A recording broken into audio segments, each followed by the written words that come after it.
In the northwest corner of Illinois, near Elizabeth, overgrown with shrubs and grass, is a sacred landscape of Native American burial grounds. Just beyond the small town of roughly 700, reminders of flourishing cultures displaced by Western settlers are ever-present reminders that history is being made long before the miners, Indian wars, and railroad. Hidden in the Mill Creek Valley is a little-known burial mound left by people long gone but not forgotten. Join us as we attempt to rediscover who built these enduring monuments and how they came to be. Of the many Indian tribes traveling through Illinois throughout the decades, the Winnebago Indians maintained a strong sense of heritage in Joe Davis County that carried on through present years. Native American culture still influences the area, as can be seen in the local school mascot. But of all the Indians settling in Joe Davis County over the years, our focus is on the Winnebago Indians of Mill Creek. The Winnebago Indians first arrived in Mill Creek around the time of the Sauk and Fox Indians. The vast natural resources in this area are what primarily drew the Winnebago Indians to this valley.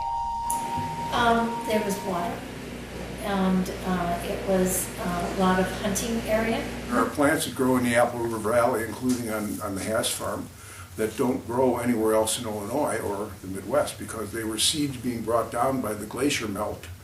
And the glaciers were not here. The rivers went through here and they dropped those seeds.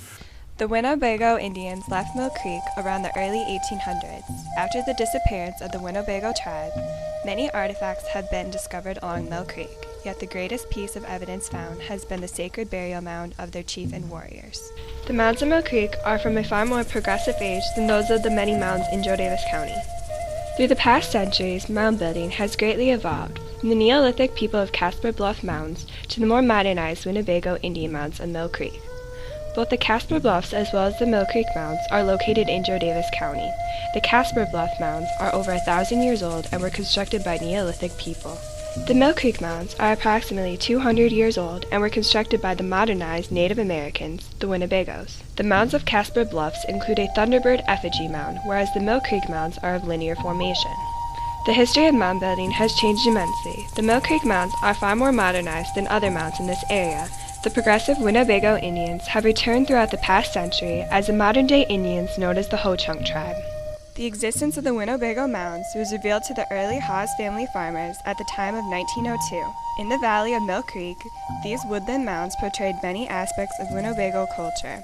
Along with the many arrowheads and other cultural items found, the construction of the native burial mounds invoked the most interest. Of the several types of burial mounds used, temple, effigy, conical, and linear, the Winnebago Indians specifically used the conical and linear burial techniques. Those linear and conical mounds usually are burial mounds. They almost always are. These techniques differ from modern burials in which holes are dug to place the deceased. The Winnebago Indians, however, did quite the opposite. It wasn't buried down in. They always covered it from the ground up, and then they sort of wrote over the top of it. Dirt was brought up from the bottom as much as we know. It's not the dirt. The mound is not the original dirt up there on the hill. It was brought in dirt, I'm assuming, from the bottom. Within the several Mill Creek mounds, hundreds of Winnebago Indians and their chief, along with many items, including jewelry, arrowheads, and even a horse, have been buried with these sacred grounds. There's a dead horse and the chief buried in that great big mound. These peculiar items buried in the Mill Creek mounds result from the Native American belief of afterlife. The Winnebago idea of afterlife consists of the belief that if their belongings are buried with them, they will have the ability to transfer their earthly items to their next life.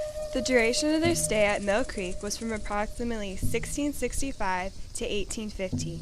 Yet they continued to return many times over the last century.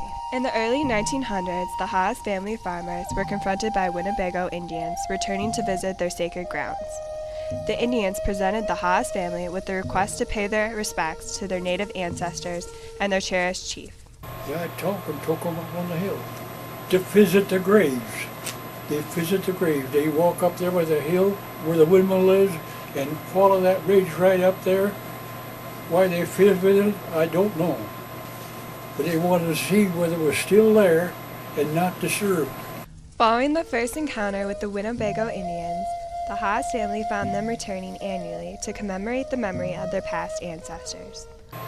When my brother Gus sold the farm to Kenny, He told Kenny not to disturb it. Leave it as is. The Haas family always respected the mounds on their land, which led to a promise to always preserve their ground. Over time, the Haas family realized that historians and archaeologists would have desire to dig up the mounds and explore their contents. But of course, this would go against the wishes of the Winnebago Indians. Therefore, it was concluded that the mounds would be protected from exploration.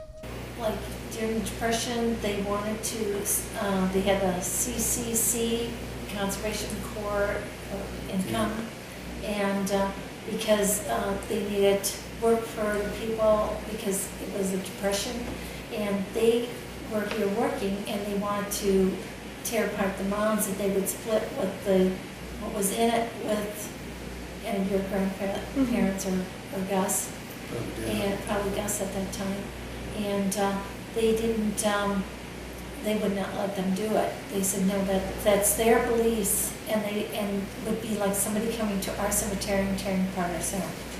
It is registered with the Illinois Department of Transportation, because when the 4-lane is proposed, they're coming right on that line, and before they hit it, they make a left or veer to the south, and then, so that it's documented, and the Illinois Department of Transportation definitely would not go near it. And you said University of Illinois also. They came and they proceeded to tell us that we could not touch them. You know that they're protected. And I says if the Haas family had not protected them to begin with, they wouldn't be here. And I said you don't have to worry about us protecting them. After the many decades of Winnebago Indians' annual visitation to their ground, they eventually ceased to return. Because of the Haas farmers' understanding of Native American culture, they continued, even today, to respect the Winnebago burial mounds. Through the journey of discovering the historical culture of the Winnebago Indians, much was learned. The Mill Creek Mounds ensured that the memory of the Winnebago Indians will always prevail. Through the generations, the Haas family farmers had made it their obligation to protect and preserve the sacred ground. Unfortunately, through the years, many have forgotten how the mounds have added to the diverse history of Joe Davis County. Nevertheless, the Winnebago burial mounds will still remain today and will always signify the Native American community present in Mill Creek at that time.